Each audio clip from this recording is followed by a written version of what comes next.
Om Shanti. Ma relation avec la Terre.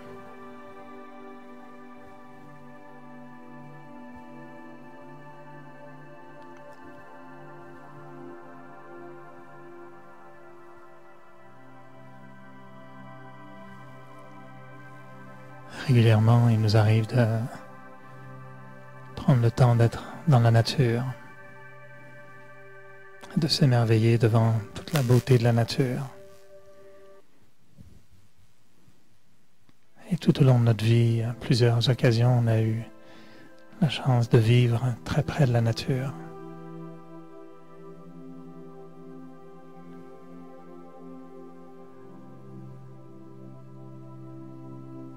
Et pendant quelques instants, je peux prendre le temps de redonner à la nature à travers mes pensées. Ressentir toute la gratitude.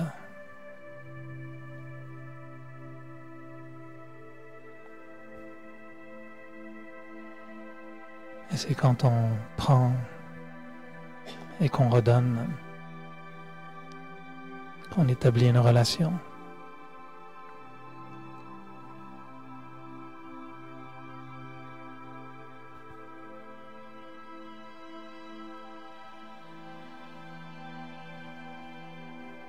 On peut visualiser le soleil, la lumière,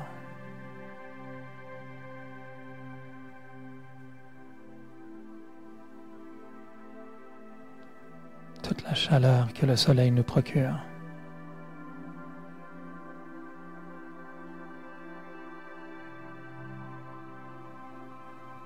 Et si je baisse mon regard, je vois l'océan, la mer, de l'eau à l'infini.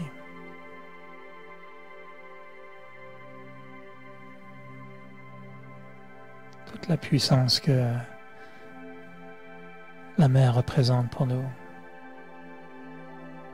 source de vie.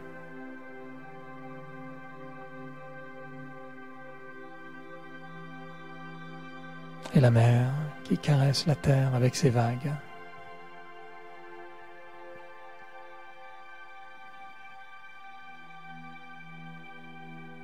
La force du sol, la puissance des montagnes,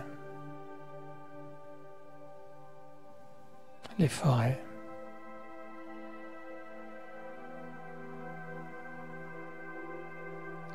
La terre fertile. La terre qui nous nourrit.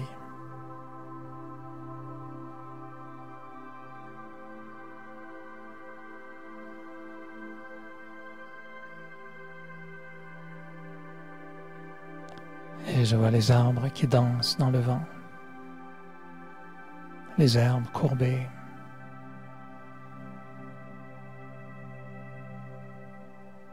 l'air,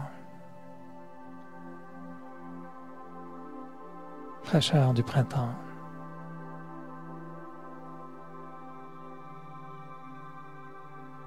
Cette légèreté qui permet aux oiseaux de voler.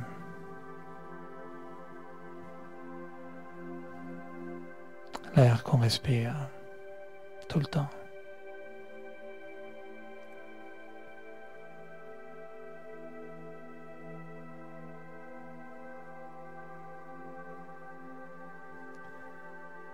Et moi qui apparaît dans la nature, face au soleil, à la mer, à la terre et l'air.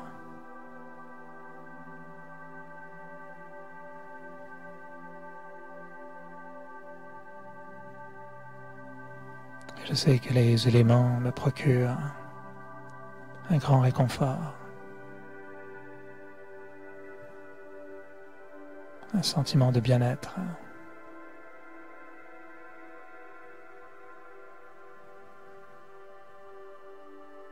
Je sais en même temps que ces mêmes éléments peuvent se révolter, devenir agités.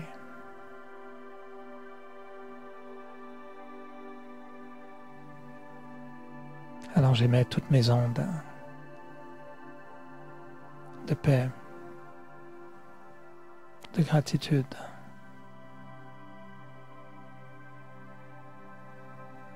Comme si je voulais redonner pour un instant à la nature tout ce qu'elle m'apporte quand j'ai besoin d'elle.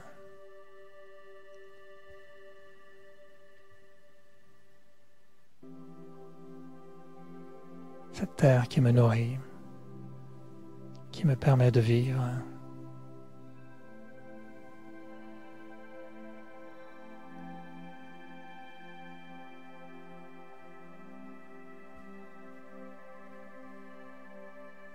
Toute la beauté de la nature, des animaux, les merveilles.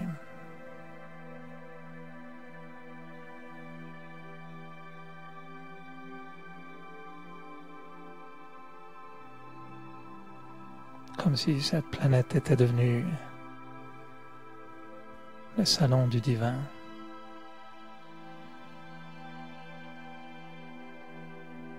Un lieu d'accueil. Je viens, le temps d'une vie.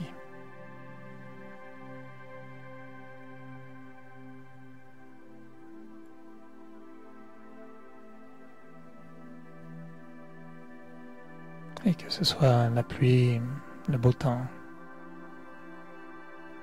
l'hiver, le printemps.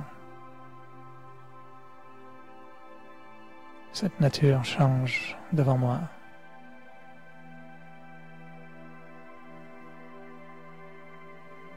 Et m'offre à chaque instant un rayon de bonheur, une présence.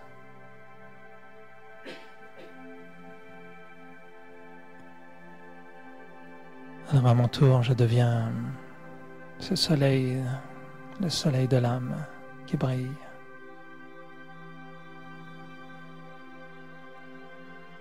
Et je rayonne. Et je transmets cette lumière.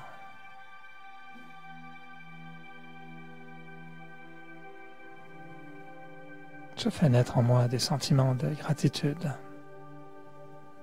d'appréciation, de reconnaissance.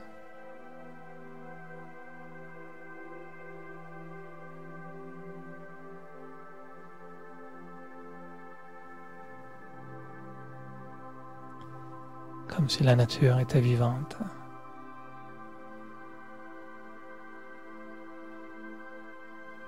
Et je lui offrais ma révérence.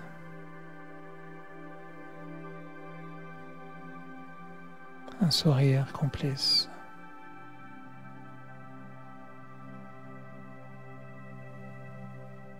La nature qui m'accompagne tout au long de ma vie.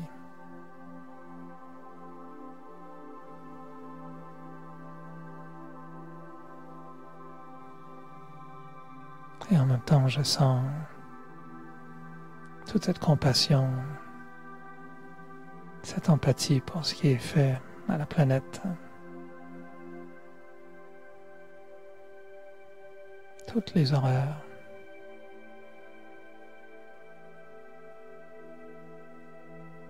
Tout ce qui est fait pour l'abîmer, pour la détruire.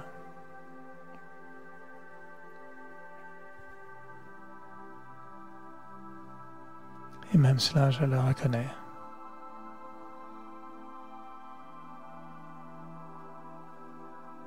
Et mes rayons de lumière, des sentiments puissants,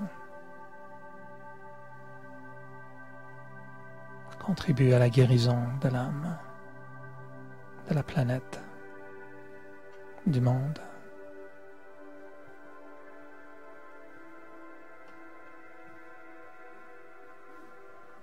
Et j'offre mes sentiments bienveillants à la nature. Et je l'accompagne dans le jour et la nuit.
Alors, bienvenue sur la planète Terre.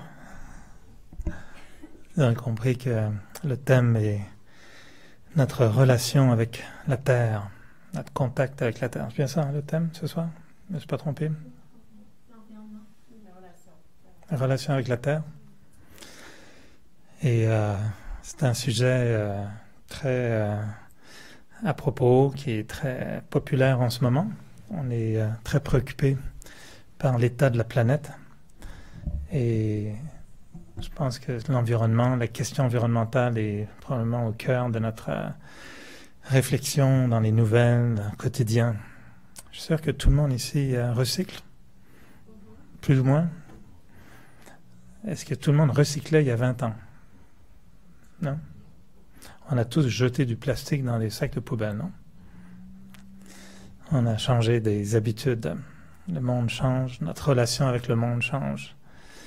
Et on a tous, je pense, été exposés aux images depuis les dernières années des horreurs qu'on découvre suite à notre exploitation de la Terre. Des fuites de pétrole, des mers de plastique, des espèces en voie de disparition, des zones complètement polluées, ravagées par l'industrialisation. Qu'est-ce qu'on peut faire? Alors, ce soir, je vous propose quelque chose d'un petit peu différent.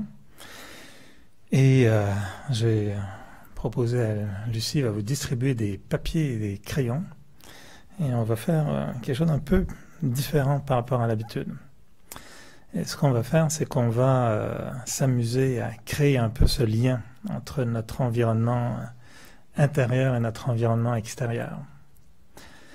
Alors, c'est pas trop compliqué, je ne vais pas vous faire travailler trop fort. Ceux qui sont en ligne aussi et qui regardent par la suite peuvent s'amuser à prendre un papier et un crayon aussi à la maison.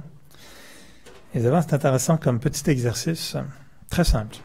Et si vous n'avez pas envie d'écrire, c'est pas grave, vous ferez un dessin mental, ça marche aussi très bien. Mais c'est parce que des fois, on a une approche dans le Raja Yoga qui est intéressante, qui nous dit que notre monde intérieur crée le monde extérieur. Souvent, les gens pensent que c'est le monde extérieur qui crée le monde intérieur. Mais nous, on a pensé que c'était peut-être l'inverse. Et l'approche qu'on a dans la philosophie du Raja Yoga, c'est qu'on dit que l'état de la planète actuelle, l'état du monde actuel, est pas mal à l'image de l'état du monde qu'on a en nous. Ça vous paraît possible? Oui? Bonsoir. Et donc, la pollution extérieure, est-ce qu'il est possible qu'elle vienne d'une pollution intérieure? Et peut-être qu'avant de polluer l'environnement de toutes sortes de façons, peut-être qu'on a pollué notre environnement intérieur d'abord, et que cette pollution intérieure s'est manifestée par la suite, s'est traduite par des prises de décision, des choix qui ont fait qu'on a abîmé la planète. Est-ce que ça paraît logique? Oui? Ou c'est la planète qui s'est polluée toute seule? Est-ce que la planète se pollue toute seule? Pas vraiment. En général, elle est pas mal bonne pour avoir un système d'auto-nettoyage. Elle est super équilibrée. Et la planète, comme la nature, comme le corps d'ailleurs, a cette capacité incroyable de maintenir un équilibre. Et ce qui fait que la planète, la Terre, la nature, les éléments peuvent très bien vivre sans l'homme. Je dis l'homme, mais hommes et femmes bien sûr, l'humain. C'est qu'elle a cette capacité à toujours maintenir un équilibre. Et la planète va toujours maintenir cet équilibre, le préserver. Il n'y aura jamais trop d'une espèce par rapport à une autre. Il n'y aura jamais trop d'eau. Il y a la planète, il y a trop d'eau sur la planète. Pensez, les océans, là, ils vraiment sont trop grands. Vous jamais trouvé qu'une montagne, elle serait plus jolie, un peu plus à droite? Non? Quand tu regardes la forêt, est-ce que tu te dis des fois, moi, cet arbre, je l'aurais mis plus à gauche, il me semble qu'il serait mieux à gauche, non? La planète, elle est parfaite. Si vous regardez, j'en ai parlé souvent, les documentaires sur la planète Terre de la BBC, ils ont fait un truc exceptionnel. C'est fabuleux combien ils vont maintenant avec des caméras exceptionnellement sophistiquées Ils vont nous montrer des choses auxquelles on n'a jamais accès. Les fonds marins auxquels on n'avait jamais accès jusqu'à tout récemment, puisqu'ils ont développé des espèces de sous-marins scientifiques qui permettent de voir ce qui se passe dans des lieux absolument inaccessibles, de descendre dans les volcans, d'avoir des vues aériennes, de s'approcher avec des caméras, des lions.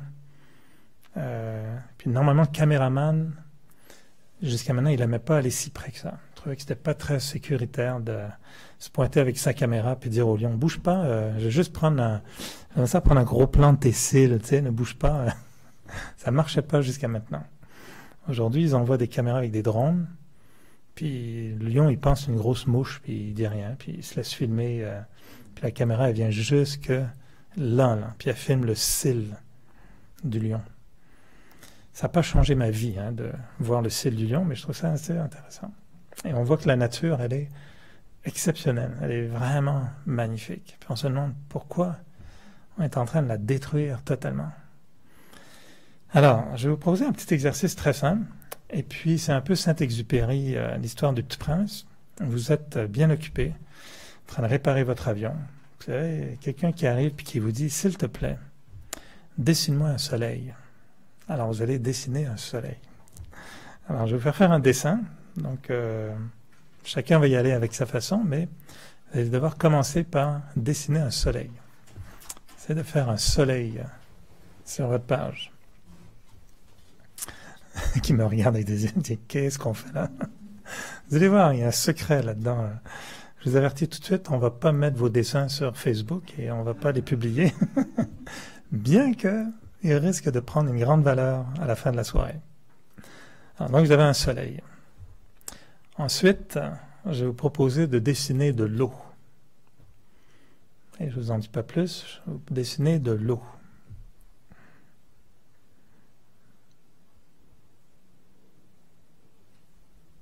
Et moi, je vais boire de l'eau. On peut dessiner de l'eau.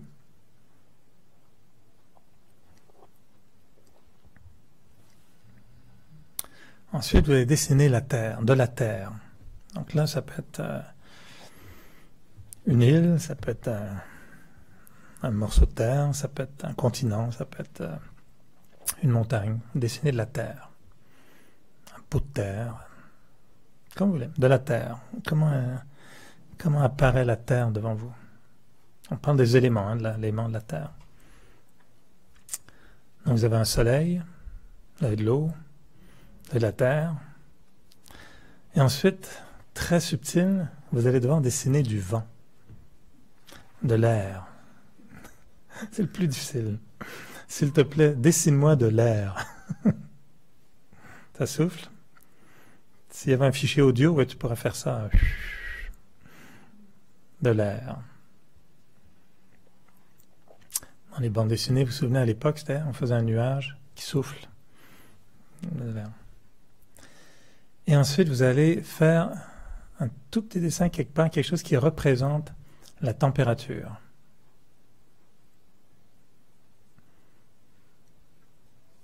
Qu'est-ce qui vous permet, puis je vous vends quand même la mèche, qu'est-ce qui vous permettrait peut-être même de mesurer la température? Donc là, vous avez un schéma on appelle ça souvent les 5 éléments. Il y en a 4 en fait principaux, un 5e très invisible. Donc là, il y a 4 éléments. Le feu ou le soleil, l'air, l'eau, la terre. Puis, un élément de mesure, une capacité à mesurer la température. On pourrait aller plus loin. En fait, je prends ça, j'avais fait un atelier à Québec récemment, en 3 heures. Donc, on avait pris beaucoup plus de temps pour élaborer un peu mieux tous ces concepts, mais on va faire juste dans l'essence, parce que là, le lien est intéressant. Alors, ça donne quoi vos dessins? C'est du Picasso ou du Monet ou du... Quelle école de peinture? C'est pas la qualité du dessin qui importe, c'est si on avait du temps, et à la blague, je vous dirais, si vous voulez me voir, je peux vous offrir des services de psychothérapie ensuite, $50 pour 10 minutes, pour vous dire qu'est-ce que vous avez comme problème en fonction de ce que vous avez dessiné, là. Mais non, c'est gratuit. Il y a des psys qui pourraient s'amuser beaucoup à regarder votre dessin, puis à se dire, ben écoute, je vais te dire un petit peu ce que je vois, selon la taille, l'emplacement, etc. On s'entend, on va parler de symboles, là. On a créé des symboles. Alors je suis sûr que si on regardait tous vos dessins, il n'y a pas deux personnes qui ont fait le soleil au même endroit, de la même taille, chacun son soleil, non? Vous avez tous fait des soleils, des grands, des petits. Ah, tu as tout ça, hein? Des soleils, ah, c'est tout petit. Ok, lui, il a le gros soleil, ok, c'est bon, il prend les trois quarts. Okay, chacun a un dessin très différent, c'est très intéressant. All right. Alors, selon comment vous avez disposé vos éléments, ce que je vous invite à faire, c'est au cours des... J'essaie de tout synthétiser ça en une demi-heure. Pendant la prochaine demi-heure, je vous invite à mettre des mots. Alors, ceux qui ont fait tout petit, ben, peut-être que vous allez devoir faire des traits pour indiquer qu'est-ce que vous attachez comme mot à chaque élément. Et pour répéter le nom soleil ou un autre mot. Non, c'est ça. Alors, moi, je vais vous proposer qu'est-ce que ça représente. Oui, ça a des adjectifs, mais je vais vous suggérer des idées. Puis je vous invite à prendre des notes. Et après, je vais vous inviter à personnaliser cette relation que vous entretenez avec ces 4 éléments, plus... Tout le monde a fait un thermomètre ou quelque chose du genre? Oui, on a tout un thermomètre. On parle de réchauffement climatique. Donc là, le concept, c'est de dire que chacun de ces éléments-là correspond à une partie de nous. Et l'hypothèse que je vous propose, c'est que si on devait se préoccuper de notre environnement intérieur, on aurait juste ça à regarder tous les matins, puis à se demander dans quel état est mon soleil, dans quel état est l'eau, dans quel état est la terre, dans quel état est l'air, puis quelle est la température de tout ça. Et c'est un portrait psychologique de l'être qui nous reflète énormément. Et de façon intéressante, on va voir que c'est lié aux 5 éléments et que ma relation avec l'environnement commence par ma relation avec cet environnement intérieur. Et que si mes dispositions intérieures sont bonnes, je vais avoir tendance à retrouver ces dispositions à l'extérieur. Il y en a qui ne voient pas le soleil. Ils n'ont pas le temps, sont préoccupés, sont pas... D'ailleurs, ils fuient le soleil. Il y en a qui fuient le soleil. Il y en a qui, au contraire, sont en manque de soleil tout le temps. Dès qu'il y a un rayon de soleil, ça ouvre tous les rideaux, les portes, les fenêtres, puis ils sont dehors à essayer de capter le rayon de soleil. Il y en a, il y a un rayon de soleil, ah, c'est chaud, on ferme tout, on ne veut pas voir le soleil. Chacun a une relation très différente. L'eau, c'est pareil. Il y en a qui ont peur de l'eau. Il y en a qui n'ont pas l'habitude de travailler la terre. Il y en a qui ont toujours l'impression qu'il manque d'air. Non? Chacun a une relation différente avec les éléments. Alors le soleil, dans notre spiritualité, représente 2 choses. C'est la lumière, mais c'est l'énergie. Donc, pour nous, lumière, énergie. Et là, je vous invite à repenser à vous à l'intérieur. À votre lumière, elle vient d'où? Vous allez la prendre où, la lumière de l'âme? Votre énergie, vous la prenez où? C'est quoi votre soleil à l'intérieur? Est-ce que c'est quelqu'un?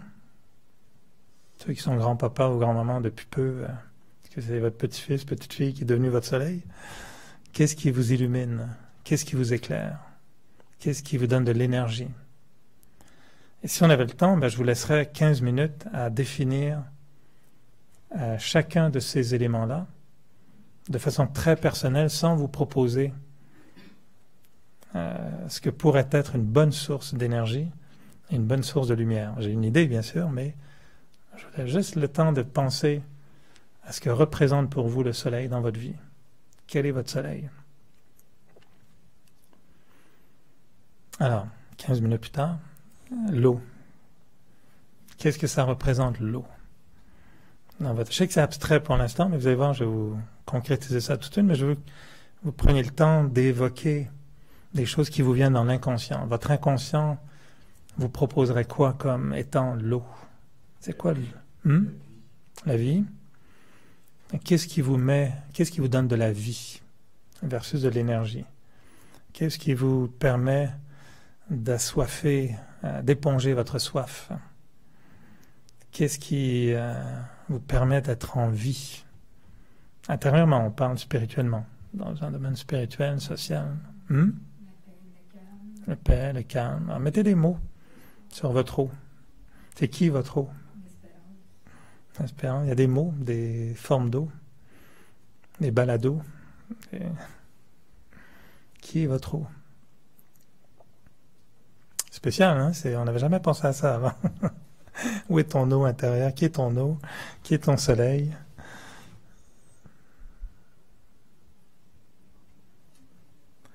Et ensuite, si on devait penser à ce qui est notre terre, qu'est-ce que représente la terre pour nous? Dans votre vie, si vous deviez mettre un nom sur ce que représente la terre. Puis je vous donne des indices quand même. La terre, c'est très relié à les racines. C'est la semence, le fruit. C'est ce qu'on consomme. C'est la terre, c'est très ancré, c'est très... comment dire, c'est grounded, on dit en anglais. Hein, c'est ce qui nous met les pieds sur terre, c'est ce qui nous enracine, c'est ce qui est concret. C'est ce qui nous définit, ce qui nous permet de nous développer. Si un arbre veut être fort, il a besoin d'être bien dans la terre. Il faut qu'il y ait une relation avec la terre très forte. C'est quoi vos valeurs, vos idées, vos liens, votre symbologie? Qu'est-ce que représente la terre pour vous? Et finalement, l'air. Qu'est-ce que symbolise l'air pour vous? Où est-ce que vous respirez? Qu'est-ce que vous respirez? Qu'est-ce que représente l'air dans votre vie?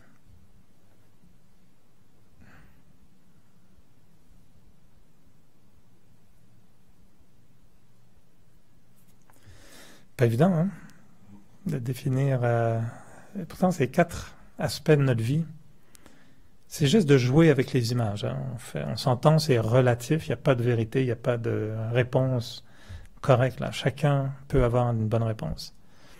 Mais ce qui est intéressant, c'est que si on arrive à identifier ce que représentent ces 4 éléments, vous allez voir, c'est qu'en fait, on résume notre environnement intérieur à 4 pôles très importants, puis qui va simplifier beaucoup notre démarche intérieure à se demander qu'est-ce que je fais pour avoir un bon environnement sain, nutritif, qui me permet d'être en bon état, dans un environnement pur, positif, constructif. Et à l'inverse, s'il y a un problème, c'est lequel de ces 4 aspects-là qui est en difficulté? Et le 5e élément, ou la 5e dimension, c'est ce petit thermomètre que vous avez créé et qui sera un peu l'indice de bien-être de tout cet équilibre. Si c'est trop chaud, trop froid, on sait que c'est jamais bon. Hein. Si c'est une période glaciaire, une période de canicule, on n'aime pas les extrêmes. Donc, selon vous, une bonne température, ça représenterait quoi dans votre monde intérieur? Comment vous mesurez la température de votre environnement intérieur? C'est quoi l'indice de température de votre monde intérieur? Bon, je ne sais pas s'il y en a qui écoutent en ligne ou qui vont nous écouter après. S'ils ont fait des dessins, vous pouvez nous les envoyer par Instagram, c'est très populaire, Facebook.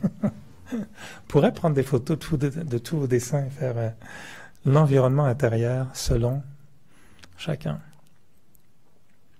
Alors, bon, évidemment, je vais faire ça un petit peu vite, mais vous allez voir où est-ce que je vais en venir avec ça. Moi, je vais vous proposer ce que pourraient représenter ces 4 domaines. Donc là, vous avez mis des mots qui sont les vôtres, puis je vais vous proposer d'autres mots.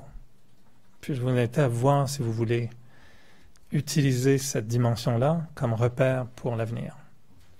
Alors, le soleil, dans notre pratique spirituelle, représente donc lumière, énergie. Où est-ce qu'on prend lumière, énergie? C'est très simple. Il y en a qui ont mis des mots qui sont... qu'est-ce que... Soleil, force. Toujours présent. Bernard? Divin? Ok, t'as mis un grand soleil. Le divin. C'est sûr que le soleil, dans la spiritualité, qu'est-ce qui devient lumière? Okay? Pensez au saint, pensez qu'est-ce qui va faire qu'on dit d'un être, il est vraiment lumineux. Quelqu'un a une lumière, tu sais, une lumière spirituelle. Ben nous, on pense à l'âme. L'âme, la vision qu'on a de l'âme et de l'âme suprême détermine cette énergie, l'énergie de l'âme. Si on veut l'énergie physique, on a 5 sens pour ça. Le nez, les yeux, la bouche, on a les 5 sens physiques. Ça, on est en contact avec la matière, le monde physique. Mais avec le monde spirituel, c'est ce qu'on va appeler la conscience d'âme et le yoga avec l'âme suprême. Et pour nous, cette conscience d'âme et ce yoga avec l'âme suprême va générer une énergie spirituelle très très forte. Et c'est ça qui va donner de la lumière. Et c'est pour ça qu'on le représente souvent avec le petit point au centre du front ou cette étoile sur le poster. Et dans la religion, on va représenter, par exemple, les chrétiens vont toujours représenter une auréole autour d'un saint qui se promène avec son espèce d'aura lumineuse. Et ces gens qui ont une sagesse, une grande luminosité intérieure, on leur voit avec le front lumineux. Et donc notre question va être souvent de se demander, est-ce que j'entretiens cette flamme intérieure? Est-ce que je fais briller le soleil intérieur? Qu'est-ce que je fais pour que ma lumière intérieure brille? Est-ce que je crée cette conscience d'âme? Est-ce que j'allume l'âme? Est-ce que j'expose l'âme à l'âme suprême, au divin, pour que l'âme brille encore plus? Et donc le soleil, dans mon environnement intérieur, représente toute ma dimension sacrée, le lien sacré que j'entretiens avec l'âme et l'âme suprême. L'eau, complètement une autre dimension. Qu'est-ce que vous avez mis pour l'eau? La vie. C'est quoi votre eau intérieure? Lucie, qu'est-ce que tu as mis comme... Moi, j'ai mis la concentration. Concentration.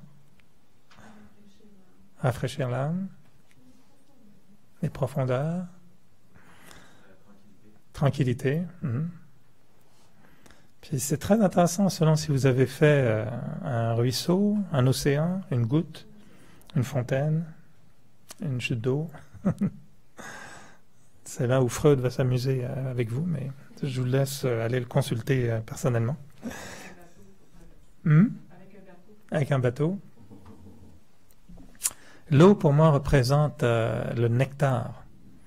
C'est ce qu'on boit. Hein? L'eau, c'est ce qu'on boit.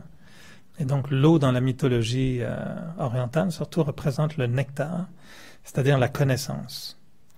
Quelle est cette connaissance qu'on déverse dans l'âme pour la nourrir? Et l'eau, c'est la vie. Et l'âme vit sur la base de ses pensées, la qualité de ses pensées. Donc l'eau, c'est le courant des pensées qui coule continuellement dans l'âme. Il y a toujours un courant de pensée qui coule dans l'âme. Et la qualité de l'eau est basée sur la qualité des pensées, qui est basée sur quelle connaissance je déverse dans l'âme. Qu'est-ce que j'absorbe comme connaissance? Est-ce que c'est surtout le téléjournal de 18 heures ou le téléjournal de 22 heures? C'est pas la même connaissance. Je plaisante. Est-ce que c'est des livres, de l'information, des films, du noise, comme on appelle en anglais, du bruit? Combien de temps je donne à mon âme la chance d'accéder à la sagesse, la philosophie, le sens de la vie, le pourquoi suis-je et le qui suis-je et le comment être? Combien de temps je prends pour nourrir l'âme avec des connaissances très élevées de sagesse? C'est ça qui va déterminer la qualité de mes pensées. Si je ne nourris pas mes pensées avec du savoir, de la sagesse, ben automatiquement, c'est que je consomme soit des futilités, soit des connaissances scientifiques, artistiques, qui sont très bien aussi, mais qui vont déterminer la qualité de l'eau à ce moment-là. Je vais être quelqu'un de très cultivé, très bien, j'ai une eau très culturelle, mais quelqu'un qui a une eau purifiée, avec la sagesse, avec des pensées élevées, avec des pensées emplies de connaissances, son eau va se transformer en ce qu'on appelle du nectar. Puis le symbole de ça, c'est, en Inde, le Gange. Et il montre parfois qu'à la mort de quelqu'un, avant de mourir, ils veulent verser quelques gouttes du Gange. Aujourd'hui, c'est pas très conseillé, sauf si vous voulez faire mourir un peu plus vite. C'est peut-être une très bonne idée. Lui donner un bon verre d'eau du Gange. Là, c'est sûr qu'il va mourir très vite. Ça, c'est pas avec peut-être le nirvana encore en accéléré. Mais normalement, l'idée, c'était que en quittant le corps, il faut que nos pensées soient élevées parce que ce sont elles qui vont nous amener à notre destination. Et donc, le Gange symbolisait le nectar. On voit des fois des déesses ou des dieux qui ont, ceux qui connaissent l'hindouisme, il y avait un géant qui s'appelait Kumbhakarna, qui est le frère du diable dans la mythologie indienne. Puis pour le réveiller, il versait de l'eau du Gange dans ses oreilles, en espérant qu'il se réveille. En fait, c'est symbolique. Ce que ça voulait dire, c'est si tu donnes la connaissance à celui qui est vraiment endormi, ben, ça va le réveiller. Le savoir, la sagesse éveille l'âme. C'est ça qui la maintient en vie. Si l'âme ne consomme pas la connaissance, elle devient terne, elle devient trouble, elle devient confuse, elle devient de la boue, elle devient... il n'y a plus de réflexion. C'est pas de l'eau pure, tranquille, paisible. Donc l'eau symbolise beaucoup dans notre spiritualité, c'est le nectar de la connaissance qu'on doit mettre dans l'âme. Donc il y a la conscience, l'éveil, la connexion avec le suprême, la conscience d'être une âme, de verser la connaissance dans l'âme. Puis là, vous allez voir donc, ce qu'on s'en va après sur la terre. Donc la terre symbolise quelque chose de très très différent. La terre, c'est ce que je disais, les racines. C'est ce qui va nous ancrer dans la vie. Ça devient en fait, c'est ce qu'on appelle nos traits de personnalité. La terre symbolise nos habitudes, nos tendances. C'est ce qui nous enracine. Puis on va dire, moi j'ai l'habitude de, puis je ne veux pas changer ça. Comment on a développé une habitude? On l'a enracinée.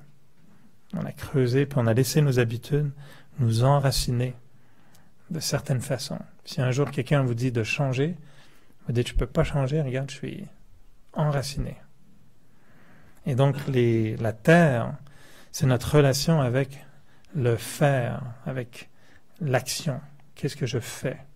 Et toutes ces actions deviennent des habitudes, deviennent une personnalité. Et c'est ça qui fait que je m'enracine. La connaissance, elle est fluide. Elle passe dans la tête, elle devient les pensées, elle est fluide. L'action fait une marque. C'est ça qu'on appelle les empreintes digitales, des marques sur l'âme. Et on peut élaborer davantage sur la qualité de la terre, parce que c'est vraiment... la terre, c'est un peu ce qui est aussi collé à notre corps. Le corps, et on dit vraiment, il se va retourner dans la terre. Et donc, c'est ce qui est ancré dans nos actions qu'on accomplit à travers le corps. Les sens, tous les 5 sens. La terre, je ferai tout à l'heure le rapport entre les 5 éléments et les 5 défauts de l'âme et les 5 qualités de l'âme. C'est un peu connecté aussi. Et la terre, c'est vraiment connecté à cette dimension qu'on appelle la luxure, donc l'abandon au plaisir des sens, quand la terre devient vraiment jouissive. C'est là où on se perd. Versus une terre qui devient fertile, qui devient extrêmement créatrice, non pas dans la jouissance, mais dans la créativité, puis dans le don. Ça produit des fruits, ça donne des fruits à l'individu pour se nourrir. C'est de la mythologie, hein. Donc la terre, c'est la racine, ce que je suis devenu dans mes habitudes. Et finalement, le 4e, l'air, c'est l'atmosphère. Donc l'atmosphère, c'est l'environnement dans lequel je baigne, et c'est en fait ma relation avec les vibrations. C'est quoi une atmosphère? C'est très variable, et c'est très intangible. C'est difficile, tu le vois pas l'air, mais tu le sens. Et quand c'est pollué, Ça affecte les poumons, ça affecte ma capacité de bien respirer.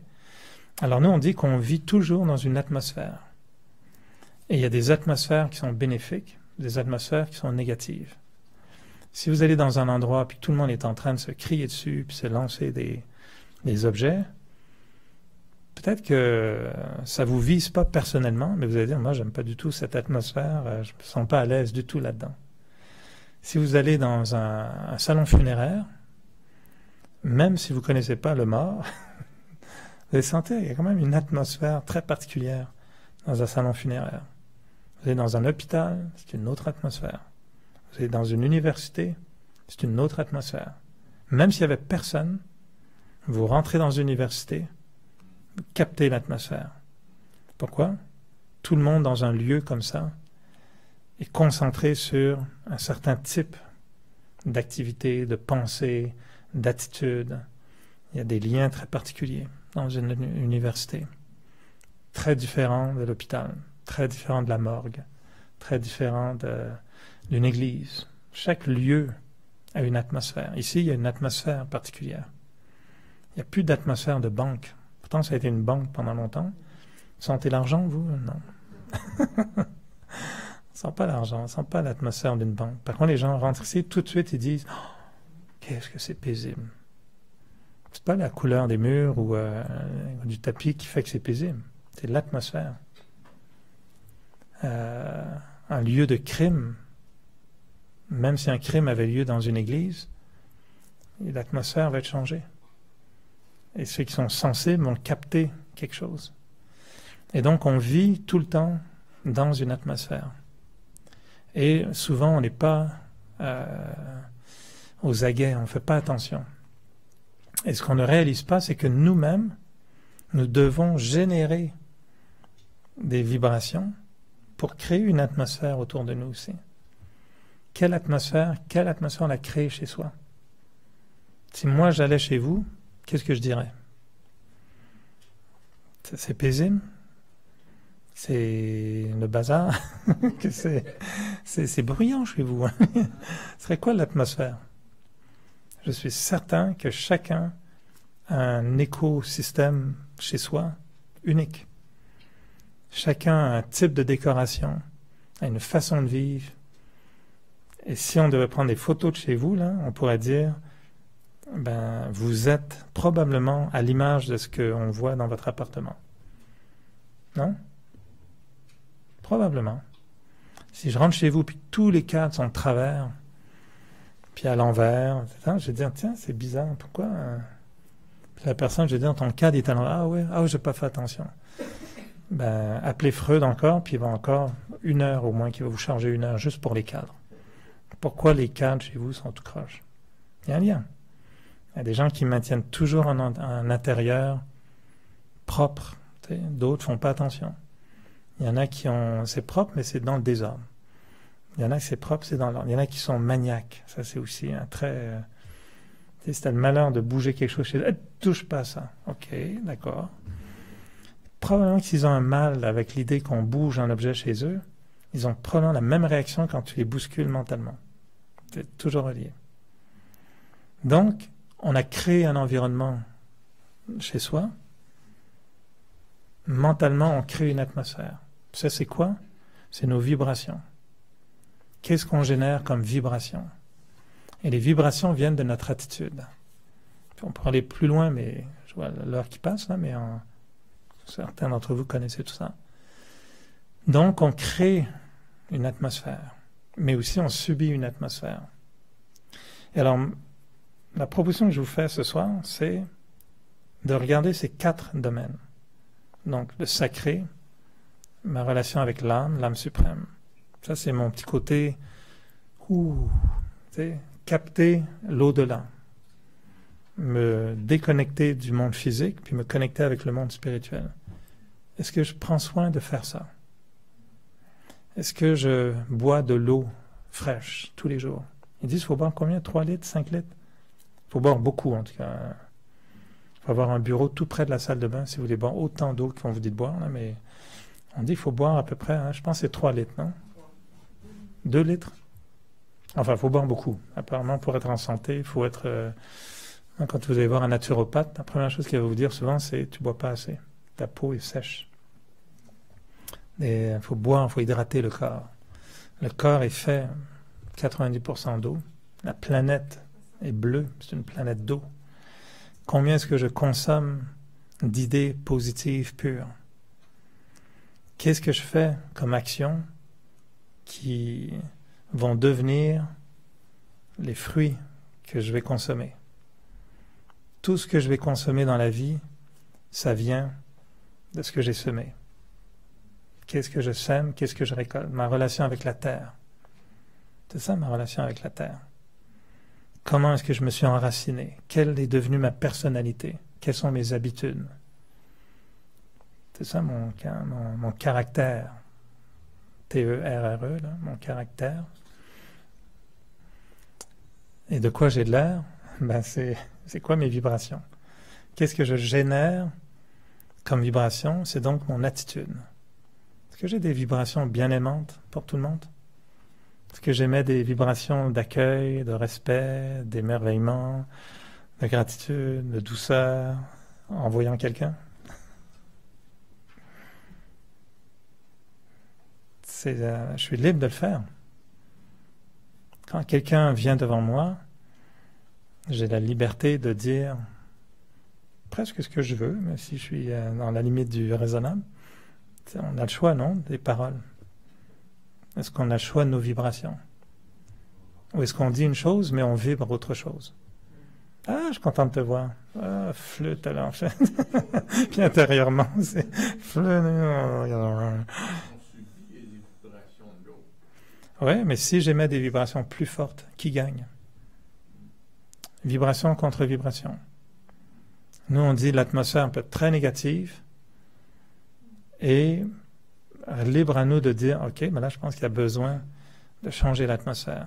Si vous avez une salle complètement plongée dans l'obscurité, noir, noir, noir, vous allumez une bougie, toute petite. Toute la pièce est éclairée. Évidemment, si vous allumez 50 bougies, c'est encore plus clair. Mais juste une bougie gagne toujours sur l'obscurité. Une pensée pure va toujours gagner sur une pensée impure. Une pensée positive va toujours gagner sur une pensée négative. Quand les gens disent « Ah, mais c'est négatif, etc. » je dis « Oui, mais sois positif, ce sera toujours plus fort que le négatif. » La loi de la lumière sur l'ombre. Donc, on a ces 4 dimensions. Le sacré, le soleil, la relation entre l'âme suprême, ma conscience d'âme, l'eau, ce que je mets en moi constamment dans mes pensées, pensées positives, la terre, mes racines, mes actions et le fruit de ce que j'aurais semé, et l'air, l'attitude, ma vibration, ce que j'aimais dans la vie. Il y a des gens qu'on les voit tout de suite, ils nous mettent de bonne humeur. Il y a des gens, dès qu'on les voit tout de suite, on est sur nos gardes. On ne sait pas trop ce qui va nous sortir ou on ne sait pas trop ce qui va nous arriver. Donc c'est ça, donc 4 éléments. Notre environnement intérieur. Et la mesure, le petit thermomètre, maintenant le dernier, c'est quoi? Comment mesurer ça? C'est compliqué? Non, c'est simple. C'est la bonne humeur ou le degré de bonheur, si vous voulez.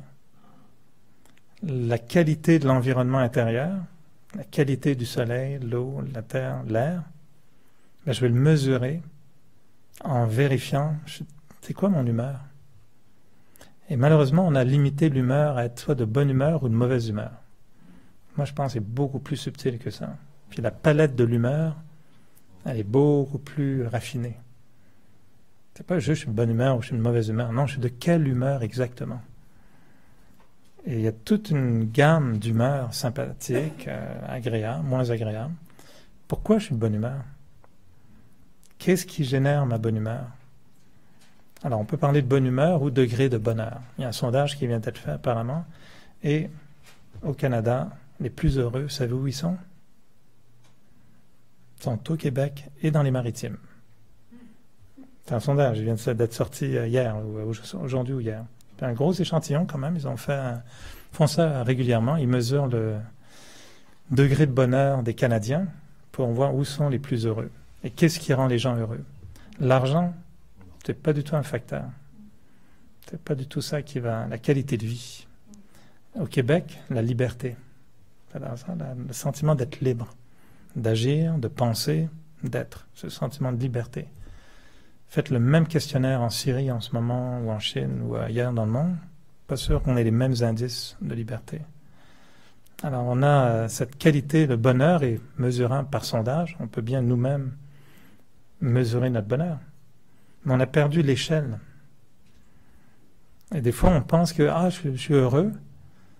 Mais si on avait accès à l'échelle du vrai bonheur, puis que Monsieur Bonheur venait, le docteur Bonheur venait pour vous dire, toi, tu penses que tu es heureux, hein? Mais en fait, ton degré de bonheur, là, il est 2 sur une échelle qui va jusqu'à 100. Mais toi, tu as l'impression d'être heureux. Hein? Tu es juste en train de goûter 2, puis tu as l'impression d'être bon. Parce que tu es plutôt des fois dans le moins 2 des fois. Donc pour toi, 2, c'est super. Mais c'est tout petit. Et honnêtement, moi, ça a été une de mes plus grandes découvertes dans la méditation, la spiritualité. C'est de réaliser que le bonheur que j'évaluais quand je disais avant que j'étais heureux, c'était en fait un bonheur assez cheap. Tu sais, c'est le jour où tu découvres que ta ceinture Hermès, là, c'est pas une vraie. Puis tu dis, en fait, elle vaut pas du tout 300$, elle vaut juste $. Tu la vaux au Dollarama. Tu dis, ah ben, flûte alors. Moi, une fois, on nous avait offert un cadeau, un globe, etc. Puis je me dis, waouh. Puis je l'avais vu chez Burks. Tu sais, je m'étais dit, waouh, la personne nous a offert un cadeau vraiment qui vient de chez Burks. Vous connaissez Burks? Là, vous allez tous les week-ends, tu sais, faire du shopping. Tu rentres dans le magasin, tu as tellement peur de casser quelque chose que tu touches à rien, une bijouterie la plus chère à Montréal. Puis après, j'ai vu des années plus tard le même globe dans un Walmart. Puis j'ai dit, ben finalement, ce qu'il m'avait offert, peut-être qu'il l'a payé. OK, 15 piastres. Ah bon? Je pensais que ça valait. Je ne sais pas si c'était un vrai ou un faux, mais tu sais, la valeur. Et des fois, notre bonheur, c'est un peu pareil. On pense qu'on est heureux jusqu'à ce qu'on goûte 3 fois la quantité de bonheur pour se dire, ouais, finalement, c'était un bonheur temporaire. C'était pas un vrai bonheur fort. C'était un plaisir, c'était un grand plaisir, pas un vrai bonheur.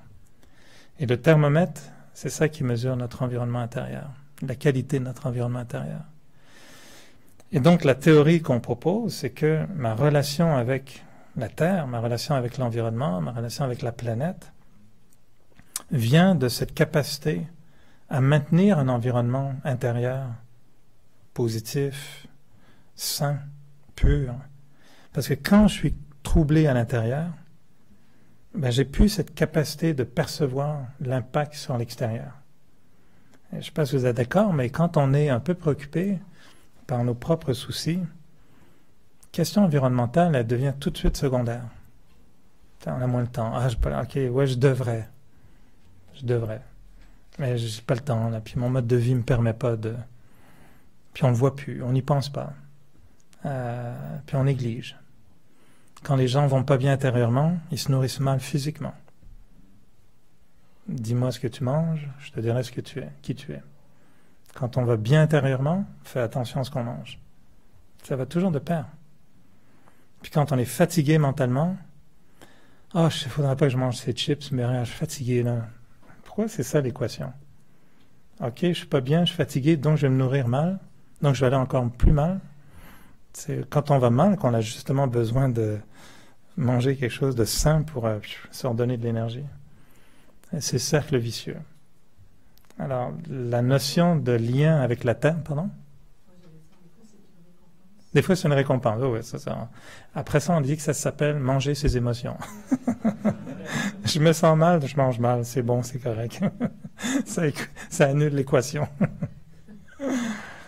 Mais on aime la notion que si je fais attention à mon atmosphère intérieure, la qualité de ce que je pense, la qualité de ce que je fais, ma relation avec l'âme suprême, je vais regarder la nature, l'environnement, puis j'aime beaucoup ce mot, je ne sais pas si c'est vraiment le bon mot en français, mais révérence, cette capacité de faire une révérence. On ne fait plus ça maintenant, on écrase la main de ton collègue, là, tu dis salut, ça va.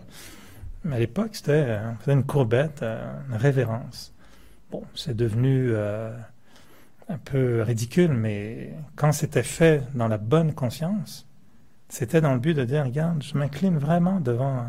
En Inde, ça s'appelle Namasté. On joint les mains, puis on s'incline devant l'autre. Et Namasté veut dire, je vois en toi cette lumière, puis je la respecte. Moi, quand on a vu le film Avatar, pour ceux qui l'ont vu sortir, c'est tellement beau, parce qu'eux, pour dire bonjour, vous vous souvenez de ce qu'ils disent? Vous vous en souvenez, ça dit « je te vois ». Le mot dans leur langue voulait dire « je te vois ». Donc, c'est pas seulement je t'écrase la main, là, mais c'est je te vois, je prends le temps de regarder tes yeux, puis de faire un contact basé sur l'amour, sur l'harmonie. Ce contact avec la terre, avec l'environnement, je le fais quand moi je suis dans ma lumière aussi. Et si je suis enfermé dans mes ombres, mes doutes, mes confusions, mes souffrances, le contact que j'aurai avec la terre, au mieux, sera un contact de consommation. Je vais compenser à ce moment-là, je vais aller chercher dans la nature quelque chose pour me guérir, pour me faire du bien.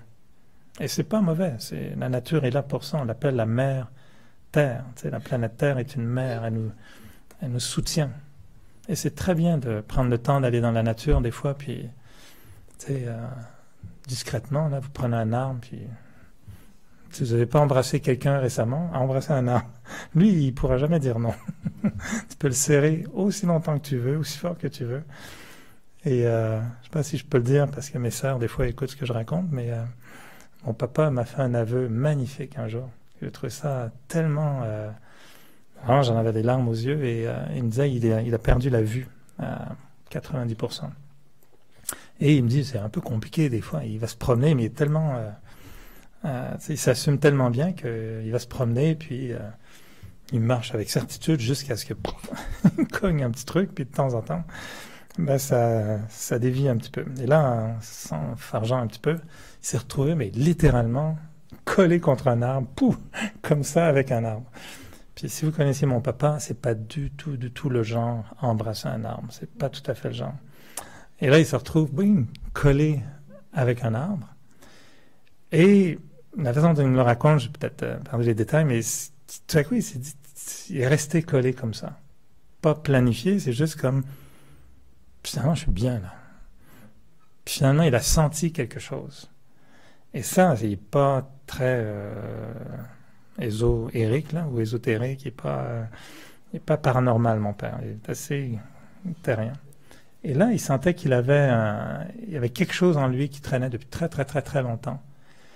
Et l'image qui lui est arrivée, c'est que l'âme prenait en lui quelque chose, puis l'enlevait complètement.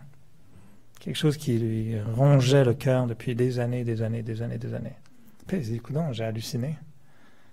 Puis pourtant, tout ce qu'il a pu dire, il a dit, je pouvais juste... Puis c'était pas planifié, il n'a pas lu quoi que ce soit, c'était pas comment embrasser les arbres, puis il est allé le faire, là. C'était un accident, surtout comme ça.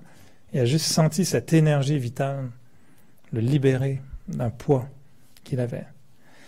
Et il a par la suite découvert que c'était vraiment cet arbre en particulier avec qui il avait eu un contact. Parce qu'il a essayé avec un autre, ça ne marchait pas. Il est revenu avec lui, c'est lui qui marchait. Et moi, je trouvais que cette histoire fascinante, parce que ceux qui me connaissent, moi j'ai eu une relation avec une baleine une fois qui était forte. Je veux dire, ça a été une rencontre avec une baleine, ça a changé ma vie complètement. Plusieurs années plus tard, j'ai rencontré une girafe qui était aussi pas mal en son genre. Et je crois en cette puissance de la nature qui nous dépasse. Je veux dire, on ne peut même pas concevoir. Les gens qui ont été guéris par des dauphins, il y en a des histoires.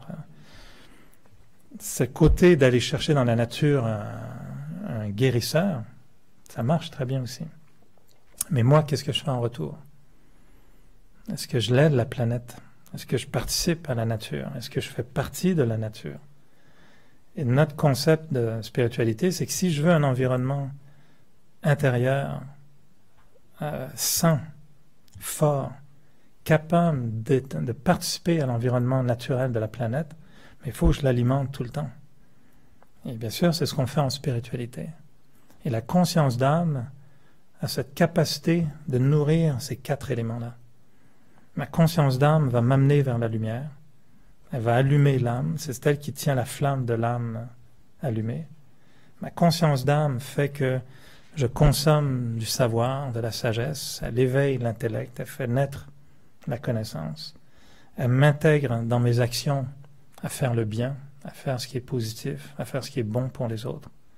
Et elle me fait générer des énergies positives. Si la conscience d'âme est maintenue, on est dans un environnement intérieur très sain. Le moment où cette conscience d'âme disparaît, ben là on a nos réserves, on a notre nature intérieure. Chacun va dire, ben moi c'est dans ma nature d'agir comme ça. Mais cette nature peut se fatiguer facilement. Et elle peut perdre sa force. Et là, on tombe dans un cycle négatif. Alors, toute la pratique spirituelle vise à créer cet environnement intérieur. On l'appelle des fois un jardin intérieur. C'est comme si mon environnement intérieur était comme un jardin, qui consomme cette lumière. Il y a une fontaine, il y a des fleurs, il y a une terre, puis il y a des beaux parfums dans l'atmosphère. Alors, si je maintiens ce jardin intérieur en santé, ben, quand je participe au monde, je donne à la nature une belle vibration.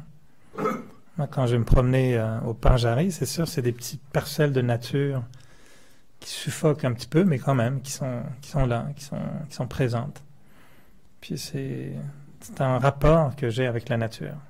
J'aime prendre des arbres qu'on aime bien, on les regarde, puis ils nous font plaisir. Puis il y a des jours où je m'assois, puis je donne au Parc Jarry toutes les vibrations, puis je leur dis, moi mes plantes, vous leur parlez à vos plantes? Gentiment, quoi. C'est juste de les caresser, d'avoir un rapport avec ces plantes-là. Les entretenir, on sait que c'est très thérapeutique, mais c'est aussi un lien karmique avec la nature. C'est un beau lien avec la nature. Alors, le temps nous limite, mais ça vous donne un aperçu de une nouvelle façon peut-être de créer ces liens, ce branchement avec la nature. Est-ce que ça paraît réaliste ou concret pour vous? Je vous invite à garder ce petit dessin, les mots que vous avez mis là-dessus avec vos mots à vous qui sont vrais, puis peut-être cette invitation à voir ce rapport un peu différemment et vivre maintenant votre environnement intérieur, le dépolluer, le purifier, l'alimenter afin d'être vraiment vert à l'intérieur. Alors, je vais vous proposer quelques idées juste pendant quelques minutes pour reformuler tout ça en forme de méditation et vous inviter à vous promener dans votre jardin intérieur et y faire de belles découvertes.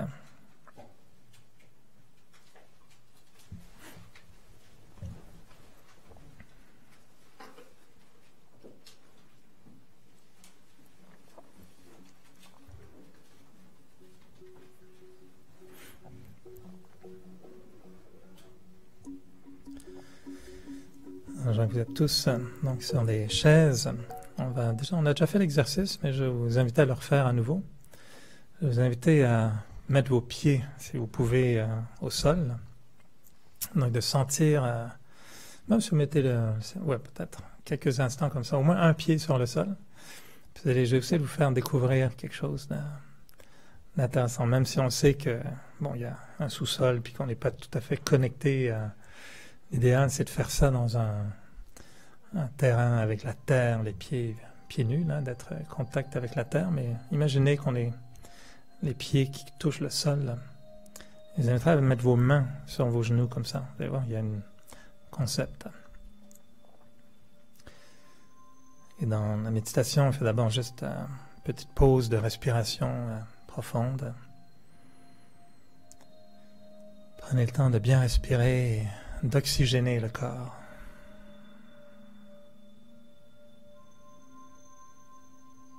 Juste de prendre conscience à quel point on respire peut-être pas assez profondément souvent. Remplissez bien vos poumons et libérez l'air.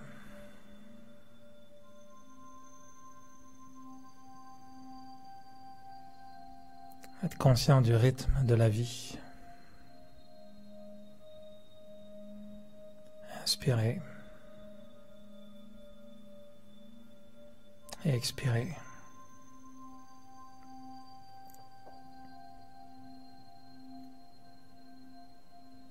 Et en ayant les pieds bien posés au sol, je vous invite à imaginer qu'on est en train de créer un contact avec la planète. Comme si je posais mes pieds volontairement pour permettre à cette planète Terre de communiquer avec moi.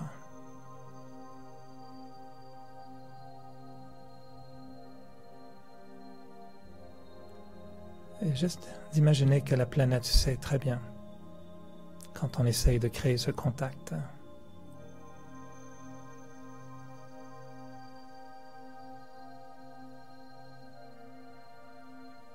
Et la planète nous envoie un signe. Et comme un courant d'énergie, de lumière,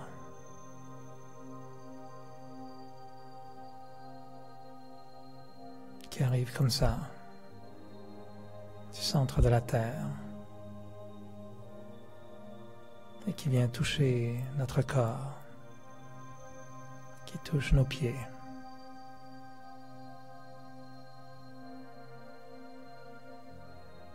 Le langage de la matière, le langage de la nature, la vibration, comme s'il y avait des ondes qui rentraient par nos pieds, un faisceau de lumière, un courant de lumière qui monte dans nos jambes, d'une extrême douceur, comme si la planète n'avait pas osé le faire, mais là on lui en donne la permission. Comme si ces racines de lumière venaient et montaient en moi, tout doucement.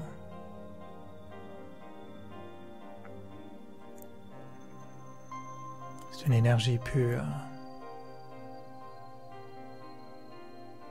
extrêmement bienveillante. Et je visualise toute cette lumière qui monte dans mon corps.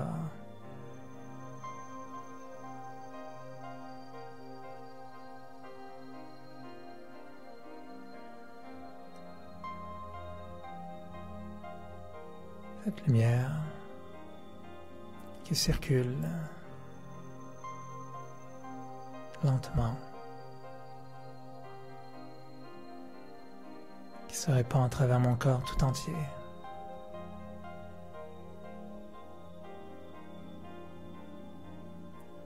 Parce que mon corps appartient à la nature, il appartient à la terre.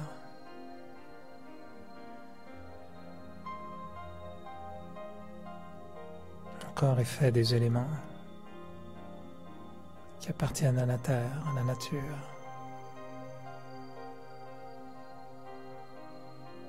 C'est tout naturel pour la planète de communiquer avec mon corps, de transmettre cette énergie, ce courant de lumière qui réaligne l'équilibre, qui nourrit toutes les cellules de mon corps.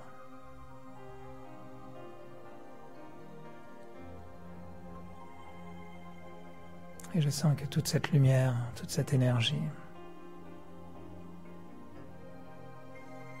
se trouve maintenant dans la paume de mes mains. Et je peux sentir toute la chaleur que dégagent mes mains sur mes genoux.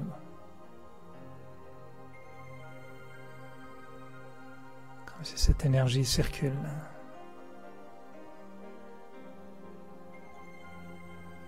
Et si je le voulais, je pourrais tendre ma main, offrir ma main à quelqu'un et y transmettre toute cette énergie.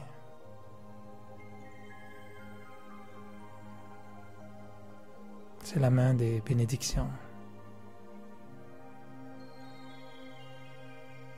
la main de la bienveillance. Et je sens que à ce niveau physique, je suis en harmonie parfaite avec la nature, avec la terre. Et je vois tout ce courant d'énergie qui rentre par les pieds, qui monte dans le corps, qui se propage dans toutes les cellules du corps, et que j'ai là, dans la paume de mes mains.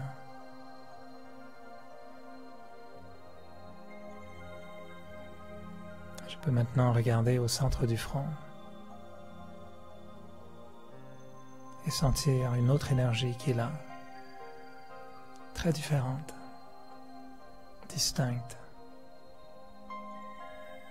C'est l'énergie de l'âme. C'est moi l'âme qui pense. L'énergie spirituelle de la conscience. L'énergie éternelle de l'âme.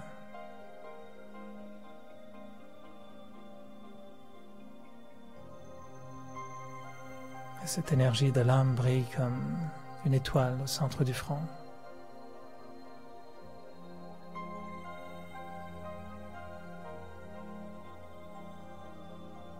Et je ressens avec ce léger détachement la merveille de l'âme et du corps combinés. L'âme dans le corps.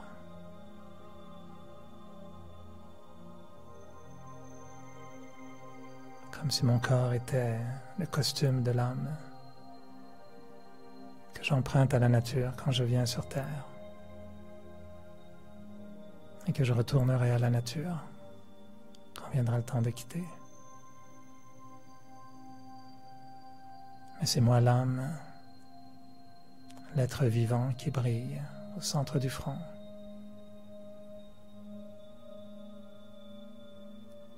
C'est moi qui génère des pensées, des sentiments, la conscience.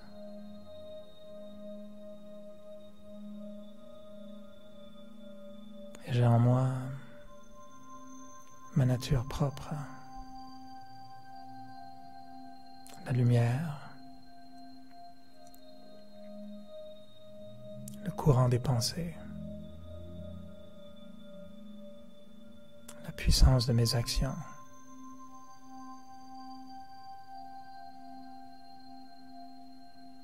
Et toutes ces vibrations que j'émets constamment en tant qu'âme.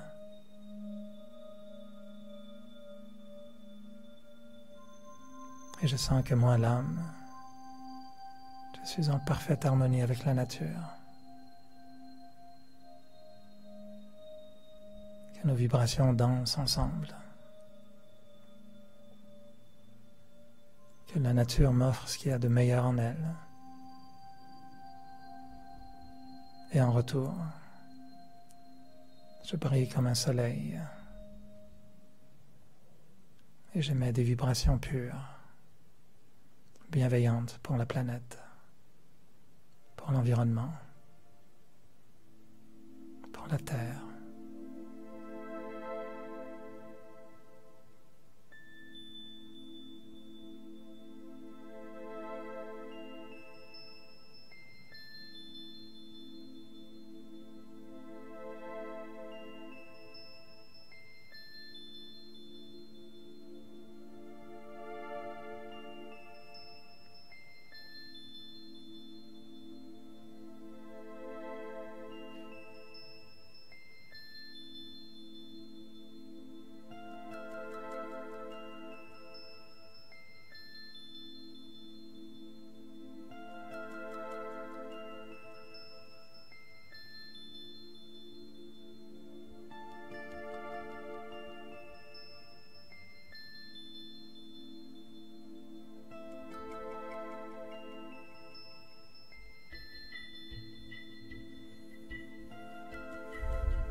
Alors, j'espère que Vous êtes dans un bon environnement. Juste avant de vous laisser, brièvement, le mercredi prochain, ce sera donc Vinena, que certains d'entre vous ont déjà rencontré, qui donnera la conférence mercredi sur les chemins de l'espoir. Donc, mercredi prochain. S'il y en a qui veulent prendre des cours de méditation ou inviter des amis à le faire, à compter du 2 juillet, les mardis soirs pendant 4 semaines. Donc, ce seront 4 cours de méditation en français. Et il y aura aussi un programme public en anglais avec Vinena toujours, sur être libre des tensions. Et ce sera le vendredi 5 juillet, donc la semaine prochaine. Et puis tous les dimanches, on vous invite toujours à l'Oasis de paix, donc qui maintenant a un nouveau sens pour vous, puisque vous connaissez les clés environnementales qui peuvent créer un oasis de paix. Tous les dimanches à 7 heures. Alors, merci de votre présence, votre écoute, et puis bonne semaine et à très bientôt, j'espère. Om Shanti.